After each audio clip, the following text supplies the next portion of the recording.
Pourquoi les étoiles sont-elles si brillantes et comment le Soleil fait-il pour produire autant de chaleur et de lumière? En fait, chaque étoile est un four nucléaire géant qui libère de l'énergie en son noyau.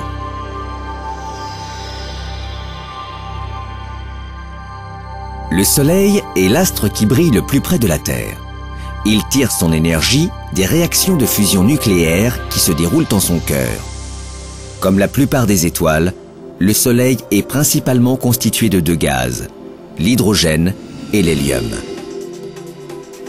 Au cours de la fusion nucléaire, les noyaux d'hydrogène entrent en collision avec une telle force qu'ils fusionnent et créent des noyaux d'hélium. Chaque seconde, 600 millions de tonnes d'hydrogène sont transformées en 596 millions de tonnes d'hélium. Les 4 millions de tonnes de matière manquante sont transformées en énergie. Ce processus, appelé nucléosynthèse, est rendu possible grâce à la chaleur et à la pression énorme qui règnent au centre du Soleil. Il y fait environ 16 millions de degrés Celsius.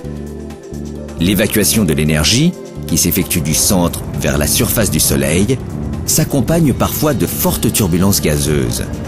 Le phénomène le plus spectaculaire consiste en une explosion d'énergie appelée éruption solaire. Ces éruptions éjectent des particules très énergétiques dans l'espace, formant ainsi le vent solaire. Elles arrivent au voisinage de la Terre en un jour ou deux, mais sont déviées par le champ magnétique terrestre. Finalement, seuls les pôles nord et sud sont touchés par ce flux de particules qui entrent en collision avec les molécules de gaz de l'atmosphère terrestre en produisant des spectacles de lumière éclatants connus sous le nom d'aurore polaire.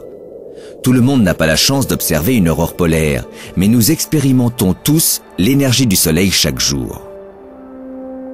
À environ 149 millions de kilomètres, nous sommes suffisamment loin de cette étoile pour profiter des avantages de sa chaleur et de sa lumière. Au cours de la photosynthèse, les plantes absorbent l'énergie solaire et l'utilisent pour fabriquer leur propre matière organique. Comme toutes les étoiles, le Soleil aura un jour épuisé les gaz qui l'alimentent et disparaîtra peu à peu. Selon les astronomes, le Soleil, âgé d'environ 4,6 milliards d'années, recèle assez d'hydrogène dans son noyau pour durer encore 5 milliards d'années.